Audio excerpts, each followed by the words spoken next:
Generational wealth is what almost everyone in the modern economy is quietly reaching for. Freedom from the paycheck, property that compounds, a bloodline that inherits something instead of starting from zero in every generation. The desire is everywhere. The blueprint is almost nowhere. Most of what circulates is motivation. Mindset coaching, hustle culture, books that tell you to think positively and save aggressively. The architecture is almost never explained. The method that turns earned income into a structure that survives the person who built it is rarely on the page. That is the gap you are here to close, and you are right to be looking for it. Almost no one is. A man named Niccolo Machiavelli wrote that method 500 years ago, from inside a stone cell in Florence, where he had just been dropped from a ceiling beam 6 times in 22 days. His shoulders dislocated by a torture called the strappado, his career destroyed, his name struck from the rolls of the Florentine Republic. He was 44 years old. When the Medici were satisfied he had nothing left to confess, they exiled him to a farmhouse at Sant'Andrea in Percussina, outside the city walls. In that farmhouse, with shoulders that never healed properly, by candlelight, he wrote a book called The Prince. It was never published in his lifetime. He died poor in 1527. The book was printed 5 years after his death, and within a century, it had become the most studied manual in Europe for how power and wealth actually move between generations. It was banned by the Pope. Every monarch read it in secret. The same logic explains why some bloodlines compound for centuries, while almost every family fortune dies inside 3 generations. What follows is that method, applied to wealth. 8 laws. By the end, you will know what to build, in what order, and what the families who compound for centuries have done that almost everyone else has not. Here is the part most people get wrong. Real wealth is not a number on an account. Real wealth is a structure that survives the person who built it. Income is not wealth. Property by itself is not wealth. Even a large balance is not wealth. Wealth is what continues operating when you are no longer there to operate it, and almost no one is building one. Machiavelli's central distinction in The Prince is between virtu and fortuna. Virtue is not virtue in the moral sense. It is personal capability, force, judgment, the capacity to act on events. Fortuna is chance, the river that floods when the snow melts. His argument in chapter 25 is that a wise person spends their life building dams and channels, so that when Fortuna floods, the structure absorbs the shock. The fool waits for good weather and is surprised when the river takes the village. Money is Fortuna. It comes and goes. Structure is virtue. Structure is what you build with the money when the river is calm. Most people receive Fortuna and spend it. A few people use Fortuna to build virtue. That is the difference between someone who is rich for a decade and a bloodline that compounds for centuries. 8 laws follow. The first 4 are how you build wealth that compounds inside your lifetime. Identity before income, because money chases the self that can hold it. The value ladder, because effort is the cheapest of 3 layers and almost no one leaves it. Time as the only compounding currency, because the rich are not richer than you, they are earlier. The visibility tax, because what can be seen can be taken. The next 4 are how that wealth survives you. Heirs are built, not born. Structure beats people. Mentality is the real inheritance. Permanence requires disappearance. By the end, you will know what each layer is for, what to put in it, and what the families who compound for centuries have done that almost everyone else has refused to. In 1513, Machiavelli wrote that fortune is a woman who favors the bold. The line is famous, the line is also incomplete. The full passage in chapter 25 clarifies what kind of bold. He is not describing the bravado of a man at a card table. He is describing the kind of person who has already become someone capable of holding what they reach for. The boldness only works if the virtue underneath it is real. Most people invert the sequence. They believe that if they acquire the asset, the identity will follow.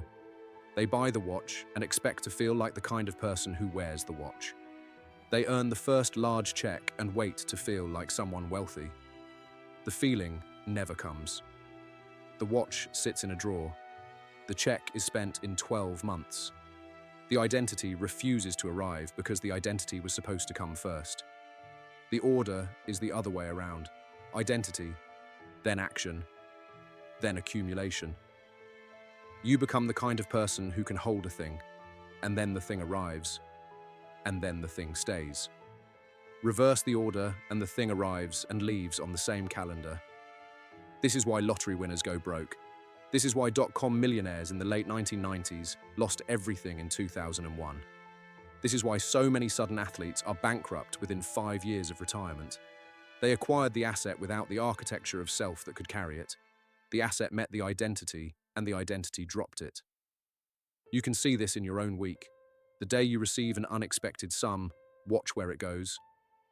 The destination of unearned money is a near-perfect X-ray of the identity that received it. People who become wealthy do not become wealthy through one event. They become someone, and then events arrange themselves around the someone they have become. The work of building real wealth in this reading is not financial first. It is psychological first. It is the slow construction of a self that can carry weight without leaking. The numbers follow. They always follow. Money chases the identity that can hold it, never the other way around. Effort is the cheapest form of value. This will offend the part of you that has worked harder than everyone in every room you have ever been in. Sit with the offense for a moment, because the offense is the law running on you. Value sits in 3 layers, 3 categories. They are not equal, they are not interchangeable. The world rewards them at different orders of magnitude, and most people spend their entire working life in the cheapest one without ever noticing.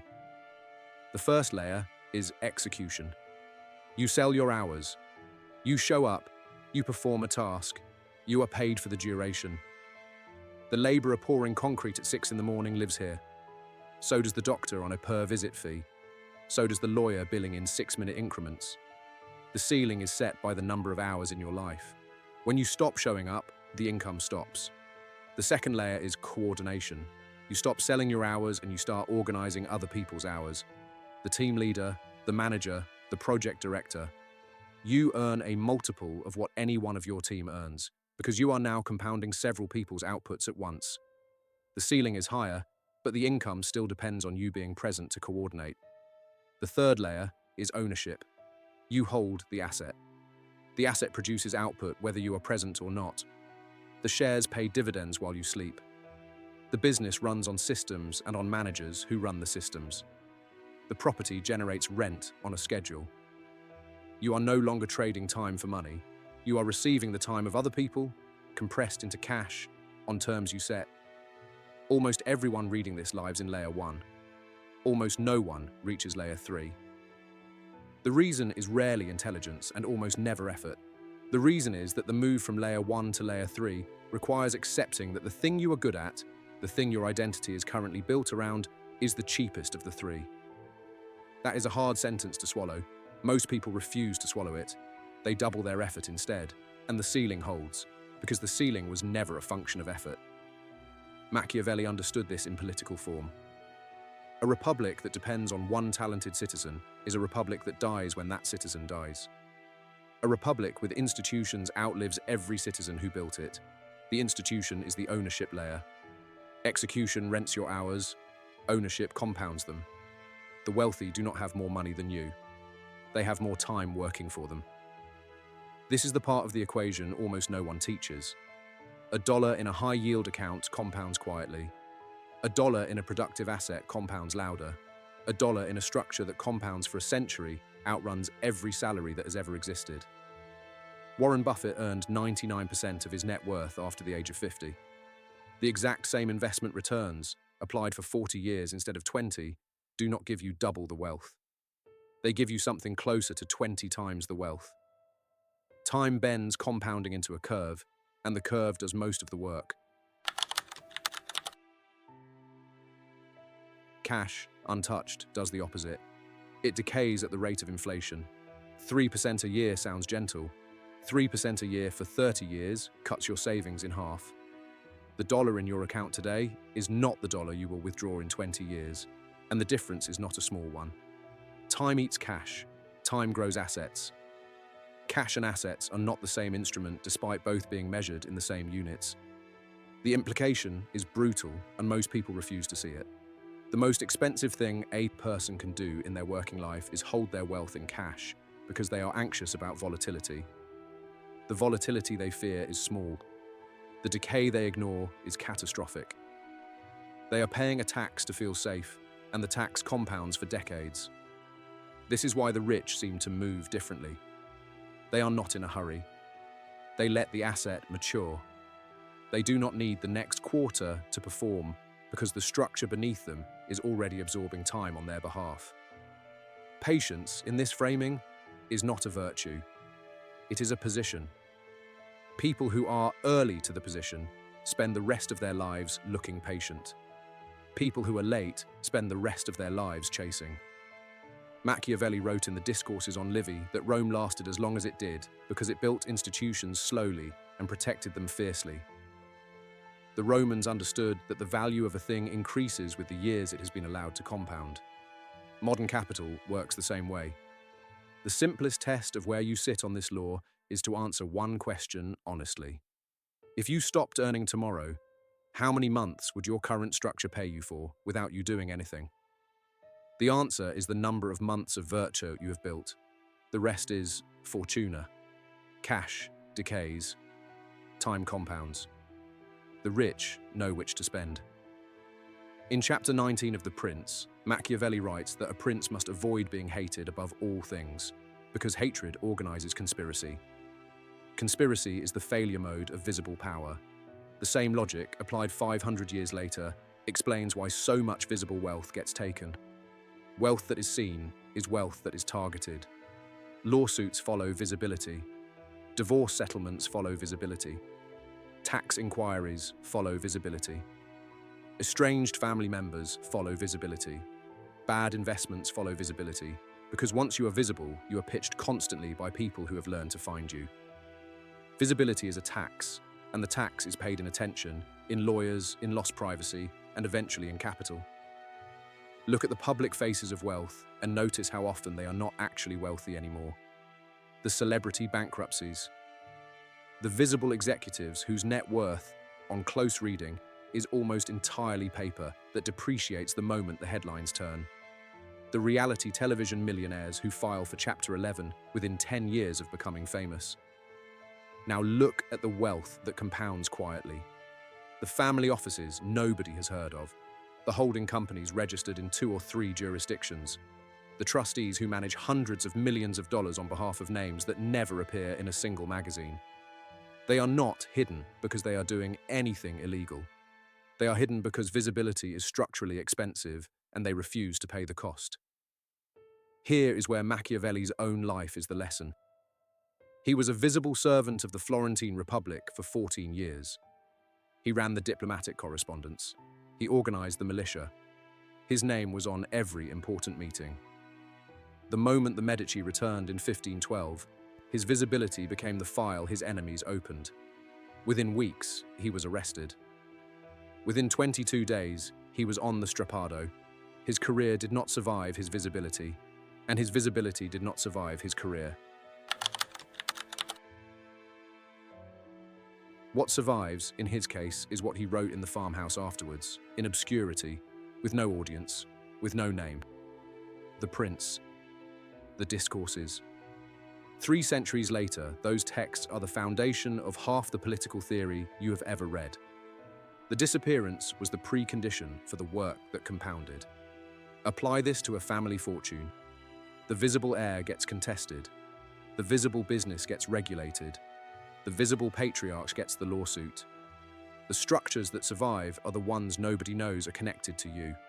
Not illegal, not hidden in any criminal sense. Simply not paraded. Wealth as architecture, never as performance. Power that can be seen can be taken. Power that cannot be seen survives. Those were the 4 laws of accumulation. They explain why some people end their working life with a structure that compounds. The next 4 are the harder ones.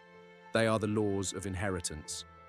They explain why almost every family wealth story that has ever existed dies within 3 generations, and why a small number of bloodlines refuse to die. The cost of these next 4 laws is higher. Most viewers will refuse to pay it. Watch what you do with the next 15 minutes. The first generation builds the fortune, the second generation manages it, the third generation loses it. This pattern is so reliable, it has a name in every culture that has tracked it. The English call it shirt sleeves to shirt sleeves in 3 generations. The Italians say from stables to stars to stables.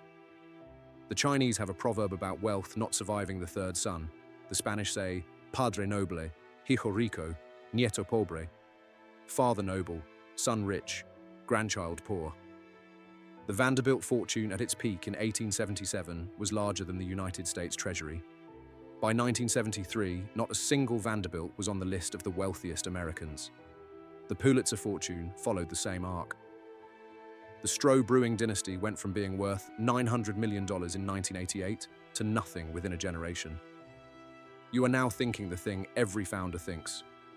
You are thinking, my children would be different. I would raise them properly. I would not make the mistakes those families made. That thought is the law running on you. Every Vanderbilt thought that. Every Pulitzer thought that. The founder of the Stroh dynasty died believing his children would not lose what he built. The thought is structural. It is not a sign you are special. It is a sign you're in the same place every previous founder has been. The mistake is not affection for the heir. The mistake is the assumption that wealth can be transferred, while the conditions that produced wealth are insulated against. The founder built the fortune by living under pressure. Then the founder, out of love, removed the pressure from the next generation. The next generation lived with options the founder never had. The third generation never knew the original pressure existed. Machiavelli wrote in the Discourses that a state inherited without struggle is governed without virtue, because virtue is what struggle builds in a person. A republic that loses its citizens to comfort loses the conditions that made it a republic. Nietzsche, 400 years later, made the same observation in a more brutal form. He wrote that without resistance, a will becomes flaccid, and a flaccid will builds nothing that lasts. The implication for an heir is uncomfortable. Inherited wealth without inherited pressure is a slow poison. The asset arrives faster than the architecture of self that could carry it. We are back at Law 1, only now the failure happens to the next generation, and the founder is no longer alive to see it. The bloodlines that survive do not skip this. They engineer pressure into the inheritance on purpose, conditional access, earned authority over family capital, real consequences for poor judgment. They do not protect heirs from reality. They use reality as the curriculum. Wealth without conditioning is a loaded weapon you hand to a child. Imagine you wake up on a Monday morning and you cannot work. Not for a week, not for a year, not for the rest of your life. Whatever you have built has to operate without you, starting today. Walk through what happens next. Your salary stops within 30 days. Your business, if you own one, depends on how many decisions had to pass through you yesterday. If most decisions pass through you, the business begins to decay within 90 days. Your investments continue to compound, assuming you set them up well, but the people around you, the family, the dependents, the staff, lose the orienting figure who used to make calls. The question is not whether they grieve. The question is whether the system survives the grief. This is the test Machiavelli applies in Chapter 2 of The Prince, when he distinguishes between hereditary principalities and acquired ones. A hereditary principality, he writes, is easier to govern because the people are used to the family line and the institutions are already in place. An acquired principality is harder because the people remember the old order, the institutions resist, and the new ruler has to constantly defend what he holds. The same logic governs whether wealth survives the founder. A fortune built around the founder dies with the founder. A fortune built into a structure outlives the founder by definition. The founder is replaceable. The structure is not. Look at how this plays out in modern terms. A family business built on the founder's personal relationships, the founder's reputation, the founder's daily decisions, has a value that collapses the day the founder leaves. The same business, restructured into a board, an operating manual, distributed decision rights, professionalized management, and protected assets, holds its value when the founder dies. The difference is not the size of the business. The difference is the architecture beneath it. This is the work that almost no founder finishes. The first decade of building a business is the founder's energy carrying everything. The second decade is supposed to be the founder slowly removing themselves from the center. Most founders never do this. They cannot imagine the structure operating without them, so they remain at the center, and the structure never learns to run on its own. When the founder finally dies, the structure has no muscle memory for operating without the center, and the whole arrangement falls in on itself within a few years. Machiavelli's prescription is sharp. Build institutions that protect themselves. Distribute decision rights so no single failure point can take the whole arrangement down. Train successors not as junior versions of you, but as people capable of running the system on terms that no longer require you. The goal is for the founder to die and for the structure to barely notice. A system that needs you cannot survive you. The asset is not the inheritance. The asset is the surface of the inheritance. The real inheritance is the mentality that knows what to do with the asset. Pass down only the asset, and the asset is spent. Pass down the mentality, and the asset can be rebuilt from nothing. Research on intergenerational wealth transfer is consistent on this point. The Williams Group surveyed more than 3,000 high net worth families and found that 70% of wealth transfers fail by the second generation and 90% by the third. The failure was rarely about taxation or market conditions. The failure was about communication, trust, and the preparation of the heirs. The asset was not the problem. The mind that received the asset was the problem. Compare this with families who appear to come from nothing and then quietly compound. First-generation immigrants whose grandchildren own dynasties. Founders of small businesses whose heirs build international holdings. The asset was not what they inherited. The asset was built by the third generation. What they inherited was the discipline, the patience, the long view, the refusal to spend principal, the comfort with deferred gratification, the literacy in money as a structural object rather than a consumable. The mentality. The mentality is the seed. The asset is the harvest. This explains why so much intervention to redistribute wealth fails to redistribute outcomes. You can hand a person $1 million. You cannot hand them the framework that knows what to do with $1 million. Without the framework, the asset reverts to its previous holder within a few years. The frame is the actual mechanism. Machiavelli understood this in political form when he wrote the Discourses. He argued that republics outlast principalities because republics distribute civic mentality across institutions. The principality dies when the prince dies. The republic dies only when the civic literacy dies, which takes much longer because it is held in many minds at once. Distributed mentality is more durable than concentrated mentality. The same applies to a family. The implication for an heir is precise. The work of generational wealth is the work of curriculum. The founder spends the last third of life teaching the next generation how to think about money as architecture, not as supply. The next generation does the same for the one after.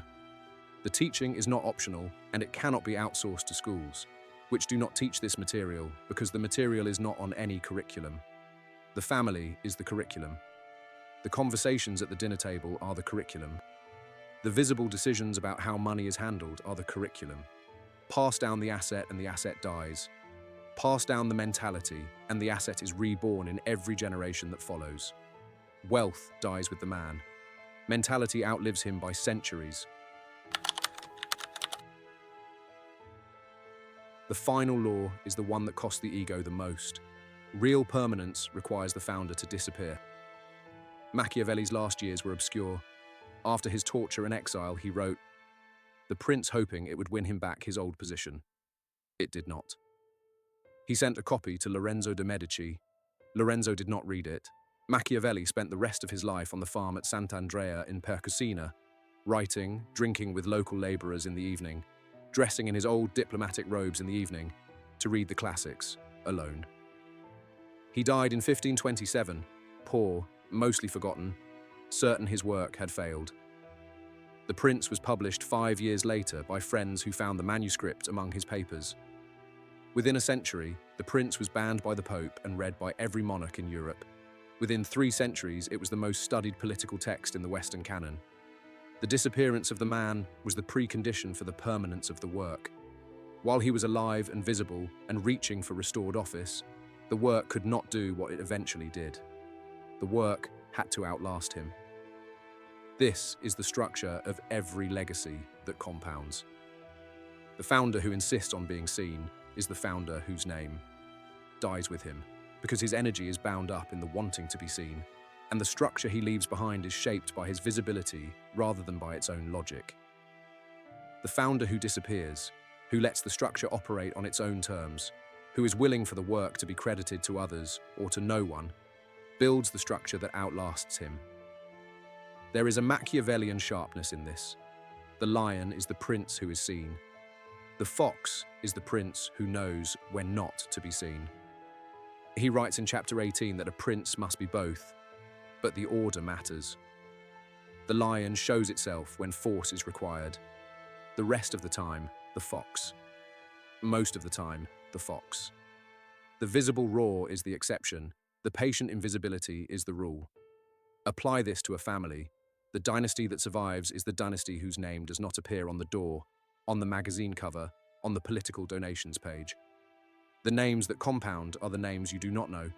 The names you know are the names whose visibility was the price of their eventual disappearance from the lists. The visible Vanderbilt is gone. The names of the families who quietly bought their assets at the bottom of the 20th century are not in any popular index. This is the cost the ego refuses. To build something that lasts requires not getting credit for it. The credit is the tax. The disappearance is the refund. The founder who insists on being seen is the founder whose name dies with him. 8 laws. Identity before income, because money chases the self that can hold it. The value ladder, because execution rents your hours and ownership compounds them. Time compounds while cash decays, and the rich know which to spend. The visible empire is the fragile one, because what can be seen can be taken. Heirs are built, not born, because inheritance without pressure is a slow poison. Structure beats people, because a system that needs you cannot survive you. Mentality is the real inheritance, because the asset dies with the man, but the framework outlives him. And permanence requires disappearance, because the founder who insists on being seen is the founder whose name dies with him. Machiavelli wrote The Prince and the Discourses in a farmhouse he did not want to live in, with shoulders that did not work properly for the rest of his life. After a career he did not get back. He was reading Roman history every evening to remember what virtue looked like in people who had built things that outlasted them. The conclusion he reached, across both books, is the conclusion this video has just walked you through. Wealth is structure. Structure is virtue. Virtue is the slow work of becoming someone whose architecture can absorb time. Everything else is Fortuna, and Fortuna leaves. This is the weight of the thing you have just sat through. None of it is easy. None of it is fast. The work the 8 laws describe is the work of decades, not quarters, and the early years of it will look like nothing is happening. That is normal. That is what building a structure looks like before the structure is visible. The patience is not optional. It is the position. You have just spent half an hour watching a video that argues your own definition of wealth has probably been wrong. That is the move 90% of viewers refuse before minute 3. The pattern this video has walked through, the one running on almost every family fortune that has ever existed, is now slightly less able to run on you. That is the only thing this video can give you. Everything after this is whether you use it. If this kind of thinking is what you want more of, subscribe.